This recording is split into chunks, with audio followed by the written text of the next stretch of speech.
Back to where my whole musical journey and career of sorts started.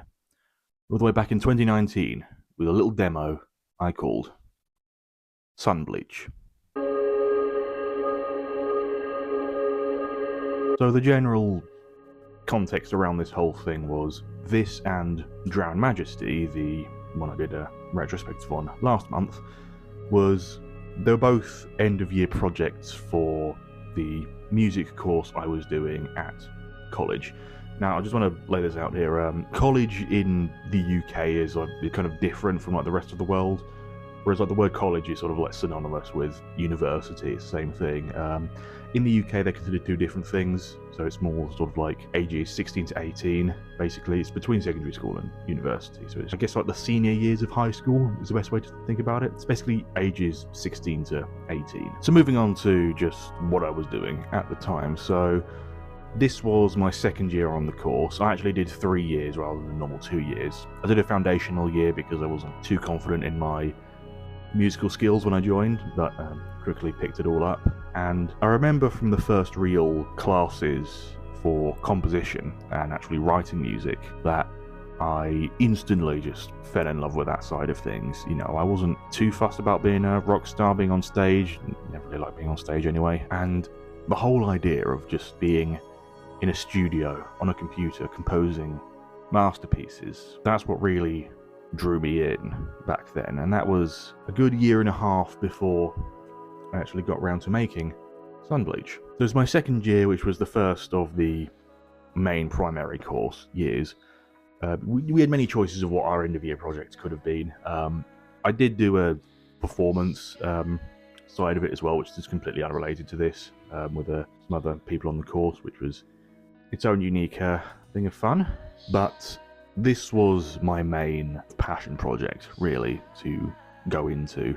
So pretty much everything on this EP, demo tape, or whatever, was basically recorded on one computer in this classroom full of loads of these old, well, not MacBooks, like Mac computers that were way out of date and dying and old, that I'm pretty sure we were supposed to get updated versions at some point the year previous, but every other room in the building or on that corridor got updated Macs, and our room, the music room, didn't, because, you know, of course it did. By the way, it was actually found out that the principal for the college was caught embezzling funds out of the institution, so yeah, we all know where that money went.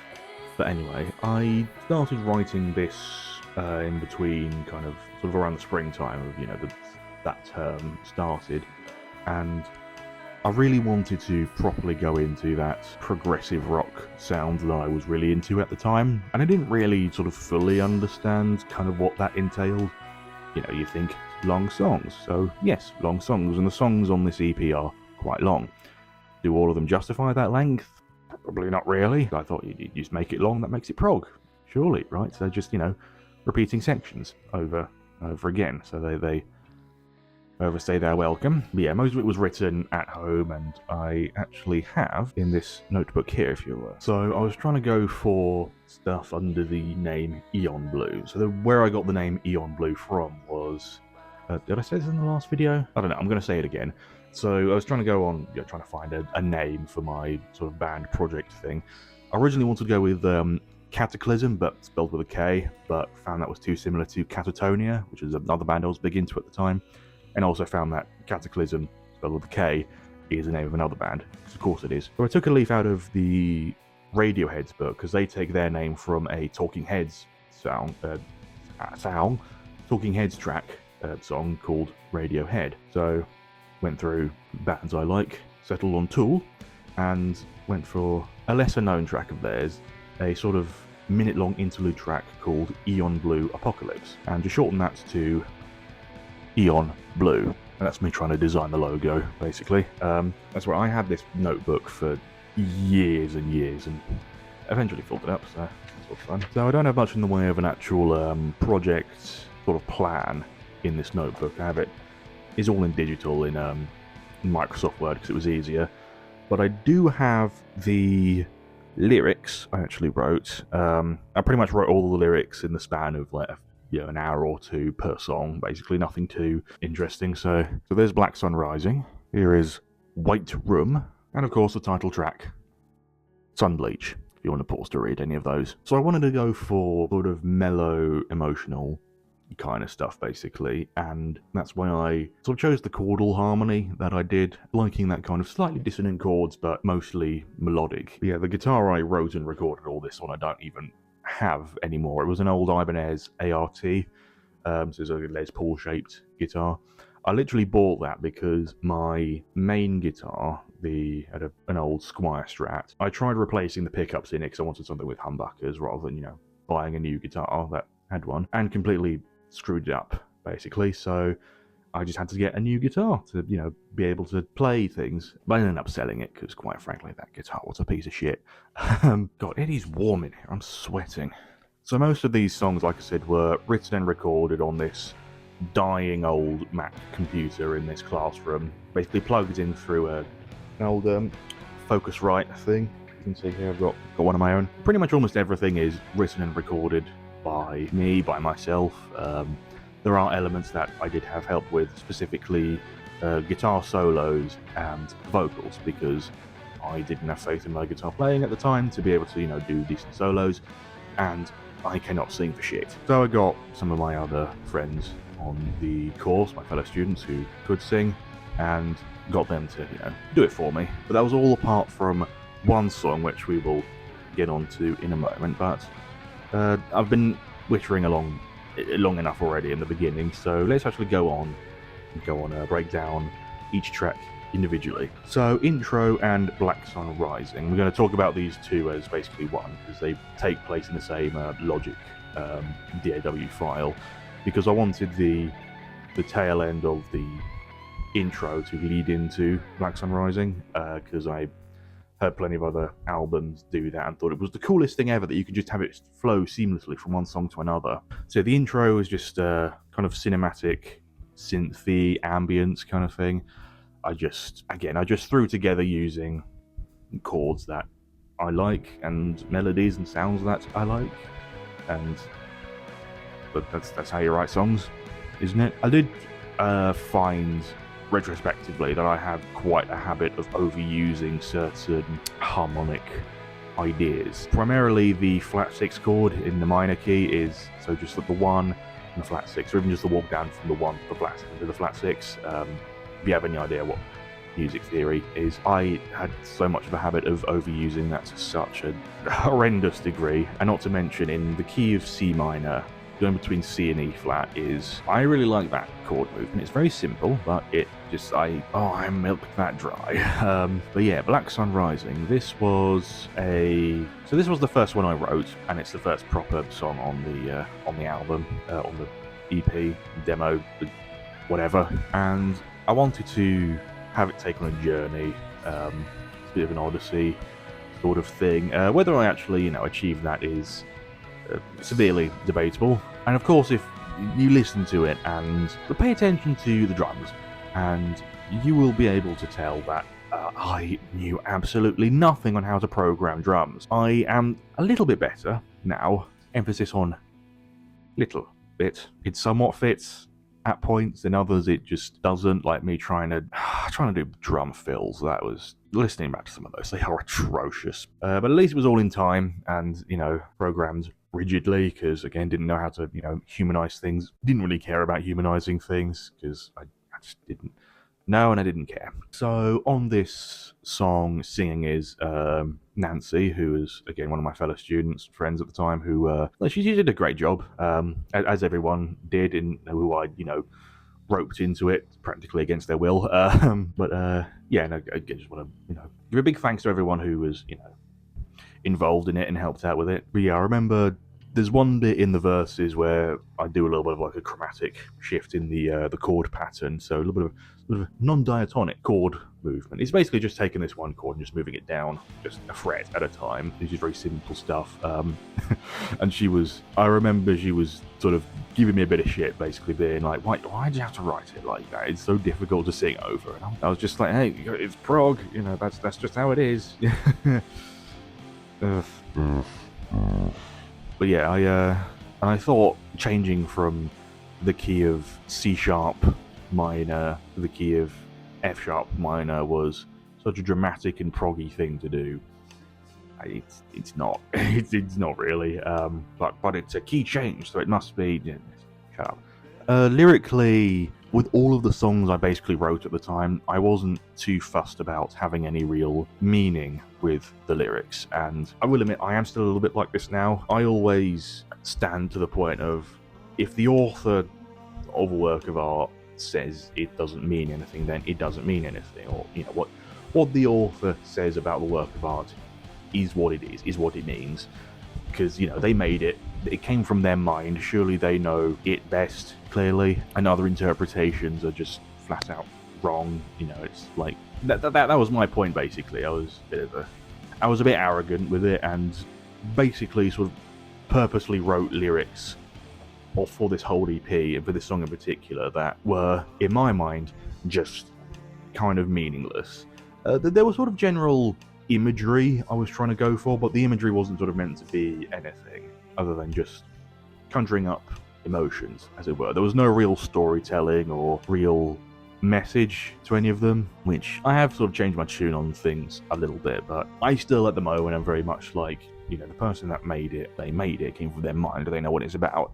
But it really does show when you look over some of these lyrics, and they're borderline nonsensical. Sound meaningful, maybe, when I thought they sounded meaningful at the time, but I was 19, so. But anyway, this one also features a guitar solo from my good friend Solomon. He provided all of the guitar solos, well, the two guitar solos, this one and the one on the next track, White Room, because, again, I didn't have faith in my own guitar skills, but also I just like the idea of bringing other people to collaborate on on something with.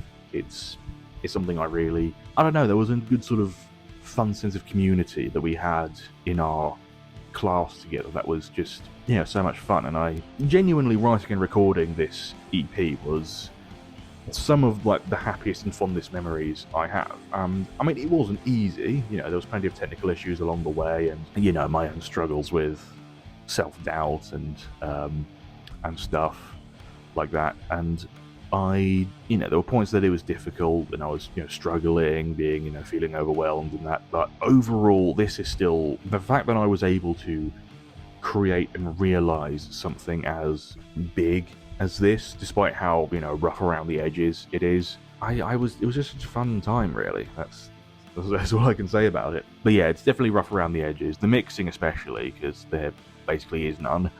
I had no idea about any of their mixing and that kind of stuff, because if you listen to it, so if you do want to listen to it, it's in the link in the description on my SoundCloud. You have to scroll down a bit past some of my other shit, but it's quite quiet and overly compressed, and that's because I was basically redlining the output consistently, because I didn't know that, to actually make it, give it the space, but it's whatever. You live and you learn, and as muffled and amateurish as the sound of it is, again, I had fun. The Jush. And then next song, White Room. This was me trying to go properly proggy, but I went into this trying the more technical side of things, which, if I wasn't confident in my skills to just do a guitar solo, then, well, how would the technical, trying to be techie prog, sound on this? Well, it sounds like this.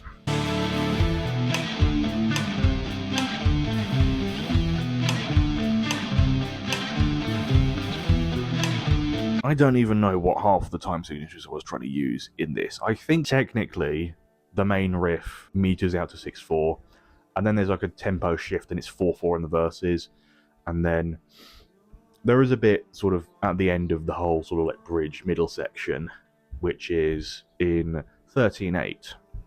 Because of course I had to have a bit in 13/8. I thought it would be interesting because I realised 13/8 meters out to 3 groups of 3 and 2 groups of 2. So I was thinking 1 2 3 1 2 3 1 2 3 1 2 1 2 1 2 3 1 2 3 1 2 3 1 2 1 2, that kind of thing. And I thought I was an absolute genius for working that out. you know, I mean, it's not awful, compositionally wise. No, this song is a mess. It's a mess. And so my good friend Paddy, he offered to sing, or like I say he offered, I roped him into singing on this song, and yeah, did the best job he could with, again, the absolute mess of a song this is. Yeah, sorry mate. But you did a good job, you did the best job you could. Because it's funny, because him and I were doing, so he was helping out with my project, and I was helping out with his project, kind of the live performance side of things. He basically structured a band with him, I, and a drummer, friend of ours, for equally fun little proggy kind of stuff as well. That's its own separate thing. We don't need to go into that because this video is going to be long enough already. But yeah, this one was quite interesting because when Solomon was recording the guitar solo for this, which again, basically, imagine just sat in a normal classroom with each computers at every desk. We were all sat there. I was at my computer and he was just literally sat next to me with his guitar plugged into a Focusrite, plugged into this Mac. Like, this thing was held together by sticky tape, this whole endeavor. And because the computers were so old and dying, Logic kept crashing every time we tried to record the guitar solo. We finally managed to get a take that actually worked, and it's pretty much the only take we actually got on there. Legitimately, there was every other take the thing crashed. And so, you can say, I mean, like, again, it sounds great. It fits the part, as well as the part of such a mess of a song is. That was not grammatical at all. You know what I mean? It just kept fucking crashing over and over again, and it was so frustrating. But again, just kind of funny in retrospect. Good times, good fun. But then we move on to the third track. Well, technically the fourth track. If you count the intro. Blue Eyes and the Devil. This one was not actually recorded at college. This was actually recorded a few months prior as just a little experiment of mine.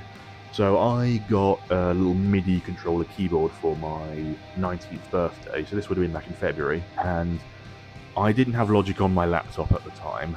I only had GarageBand, and I was just like, I just want to record a song, and I wanted to record a more, full-length song, because all the stuff before then had been, short demos at most, like 2.5 minutes, just short, simple ideas.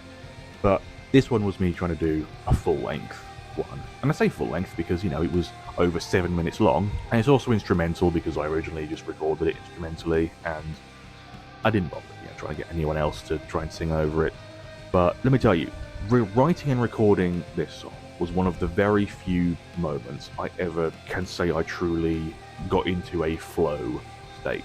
For those that don't know, flow state of mind is basically the scientific way of kind of saying like being in the zone, being properly in the zone. I had my guitar and I did it, and I slipped swatch out the bass, with when I recorded the bass, but I just wrote and recorded this entire song in the span of, a couple of hours, got all the synths, all of the guitars, all of the bass, all of the everything down, and I just sat back. All that time had passed and it was done. And it was just such a pure moment of creation that I sort of been chasing that high ever since. But as for the actual song itself, the end result, I think it's alright. It is certainly overly long for what it is. I mean, if you can, if you like kind of repetitive instrumental rock and that kind of stuff, then maybe you might enjoy this song. But again, it's an amateurish thing made by a 19-year-old in his bedroom, so yeah, I did certainly go overboard with the keys when I was doing sort of this lead line with the synth strings, and I was just going higher, just shifting higher, up an octave, because I just wanted to, I don't know, I just did it at the time because I just thought this will sound good. But yeah, this was kind of me trying to, I guess, because this was when I was really properly like in the depth of my obsession with Deftones, and I still love Deftones. It's still one of my favorite bands ever.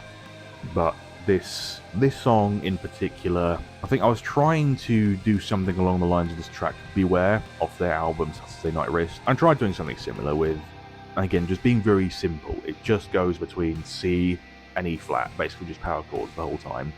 Apart from in sort of kind of a post-chorus bridge section, I guess, which goes between G and E flat, which is another chord pairing I use way too often. Just trying to keep it as simple as possible while maintaining I wanted a very sort of like emotional but equally kind of nostalgic sound. Because I wanted this to sound like how my childhood felt, if that makes any sense. Probably doesn't. But yeah, so that was one I basically had already recorded beforehand, and I was like, fuck it, I'll just throw it on the EP, why not? It's a little fun thing, just to, bulk out the runtime. Then we move on to the title track, Sunbleach. So this song actually started over a year beforehand. Again, back when I was recording these really short demo song ideas that were like 2.5 minutes long maximum, mostly around like a minute long. I remember what it was. I was showing my dad some of the ideas I was coming up with, because this was back when I was like 17 or so, 17 or 18, just experimenting with recording and writing. And I remember what my dad said. One of them said, yeah, they're really good. I just think that some of them would be better if there's some sort of like a lead line or a melody.